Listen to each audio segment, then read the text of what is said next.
ഈ പാകിസ്ഥാൻകാർ വിട്ട 400-ലധികം ഡ്രോൺസിനെ തടുത്തു നിർത്തിയ നമ്മുടെ എയർ ഡിഫൻസ് സിസ്റ്റമായ S-400 കുറിച്ച് നമ്മൾ എല്ലാവരും ഒന്ന് അറിഞ്ഞിരിക്കണം. ഇസ്രയേലിന്റെ അയൺ ഡോം എന്നൊക്കെ പറഞ്ഞ് തള്ളിമറിക്കില്ലേ, അതിനേക്കാളും എഫക്റ്റീവ് ആയിരുന്നു ഈ കഴിഞ്ഞ ദിവസങ്ങളിൽ ഈ S-400 എന്നുള്ളത് നമുക്ക് അറിയുന്ന പോലെ റഷ്യക്കാർ സ്റ്റേറ്റ് മെയ്ഡ് ആയിട്ടുള്ള അവരുടെ ഒരു എയർ ഡിഫൻസ് സിസ്റ്റം ആണ്. ആക്ച്വലി ഉണ്ടല്ലോ, റഷ്യ ഉക്രൈന് യുദ്ധം നടക്കുന്നുണ്ടല്ലോ, അതിൽ ഏറ്റവും കൂടുതൽ ചീത്തപ്പേര് കിട്ടിയിട്ടുള്ളതും ഈ ഒരു ഡിഫൻസ് സിസ്റ്റത്തിന് തന്നെയാണ്. കാരണം യുക്രൈൻ്റെ ഒരുപാട് ഡ്രോൺസ് ഒക്കെ വന്നിട്ട് ഈ ഒരു സിസ്റ്റം ഒക്കെ ബീറ്റ് ചെയ്ത് അകത്ത് കടന്നുണ്ടായിരുന്നു റഷ്യയുടെ. അങ്ങനെ ഒരു മോശം പേരിൽ നിൽക്കുമ്പോഴാണ് ഇന്ത്യക്കാർക്ക് വേണ്ടി ഇത്ര വലിയൊരു സഹായം ഈ S-400 ചെയ്യുന്നത്. നമ്മൾ ഇതിനെ വിളിക്കുന്നത് സുദർശന ചക്ര എന്നാണ്, S-400 എന്നല്ല. ഇതിന്റെ റേഞ്ച് എങ്ങനെയാ വെച്ച് കഴിഞ്ഞാൽ ലാർജ് എയർക്രാഫ്റ്റ് ആണെങ്കിൽ 400 കിലോമീറ്റേഴ്സും മിസൈലും സ്റ്റെൽത്ത് എയർക്രാഫ്റ്റ് ഒക്കെ ആണെങ്കിൽ 40 to 250 കിലോമീറ്റേഴ്സും. ലോങ് റേഞ്ച് ഡിറ്റക്ഷന് ബെസ്റ്റ് ആണ് ഈ ഒരു S-400.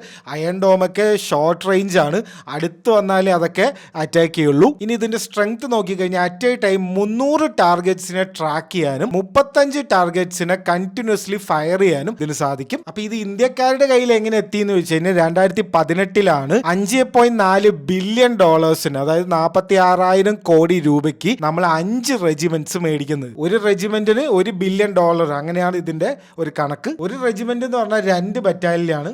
ഓരോ ബറ്റാലിയനിലും 8 ലോഞ്ചേഴ്സ് 32 മിസൈൽസ് ഉണ്ടാവും. അതിന്റെ ഒപ്പം റഡാറും കമാൻഡ് സിസ്റ്റംസ് എല്ലാം ഈ ബറ്റാലിയനിൽ ഉണ്ടാവും. ഇതിന്റെ റഡാർ സിസ്റ്റം ഭയങ്കര സ്പെഷ്യൽ ആണ്. മൾട്ടിപ്പിൾ റഡാർ സിസ്റ്റം ഉള്ളതുകൊണ്ട് തന്നെ സ്റ്റെൽത്തിൽ വരുന്ന ഈ ചൈനയുടെ J-20 എന്ന് പറഞ്ഞൊരു സ്റ്റെൽത്ത് പ്ലെയിൻ ഉണ്ട്. അപ്പൊ അത് വരെ ഡിറ്റക്ട് ചെയ്യാൻ ഈസി ആയിട്ട് ഇതിന് പറ്റും. പിന്നെ ഇതിന്റെ ഒരു പ്രത്യേകത ഈസിലി മൂവബിൾ ആണ്, അതായത് ട്രക്ക് മൗണ്ടഡ് ആണ് ഈ സിസ്റ്റം വരുന്നത്. അപ്പൊ നമുക്ക് ഒരു വണ്ടിയിൽ തന്നെ നമുക്ക് അങ്ങോട്ടും ഇങ്ങോട്ടും കൊണ്ടുപോകാൻ ഒക്കെ ഈസിയാണ്. ഈ അയൺ ഡോം എന്നൊക്കെ പറയുന്നത് ഫിക്സ്ഡ് ആയിട്ടുള്ള ഒരു സ്ഥലത്ത് വെക്കുന്നതാണ്, അതുപോലെയല്ല ഇത് നമുക്ക് മൂവബിൾ ആണ്. അതിന്റെ ഒപ്പം തന്നെ നമ്മൾ ഈ കഴിഞ്ഞ ദിവസങ്ങളിൽ കണ്ട പോലെ സക്സസ് റേറ്റ് എന്ന് പറയുന്നത് വളരെ ഹൈ ആണ്. ഉക്രൈൻ അയക്കുന്ന ഡ്രോൺസുകാരനെ മാത്രം കിട്ടുന്നില്ല എന്നുള്ളൂ, പാകിസ്ഥാൻ അയക്കുന്നതിനൊക്കെ ഈസി ആയിട്ട് കിട്ടുന്നുണ്ട്, അതിനൊക്കെ തവിടുപൊടി ആക്കുന്നുണ്ട്. ടർക്കിക്കാർ കൊടുത്ത അസിസ് ഗാർഡ് സോഗാർ ഡ്രോൺസ് ആണ് ഈ പാകിസ്ഥാൻകാർ വിട്ടത് നമ്മുടെ ഇന്ത്യയിലേക്ക്. അതൊന്നും ഒരു സംഭവമേ അല്ല ഇതിന്റെ മുന്നിൽ. ശരിക്കും നമുക്ക് ആ വീഡിയോസിൽ കാണാം ഇതിന്റെ ഒരു സ്ട്രെങ്ത്, ആക്യുറസി എല്ലാം നമുക്ക് ആ വീഡിയോസിൽ കാണാം. വേറൊരു സംഭവം, നമ്മൾ 5 റെജിമെന്റ് മേടിച്ചെങ്കിലും 3 ഡെലിവർ ചെയ്തിട്ടുള്ളൂ,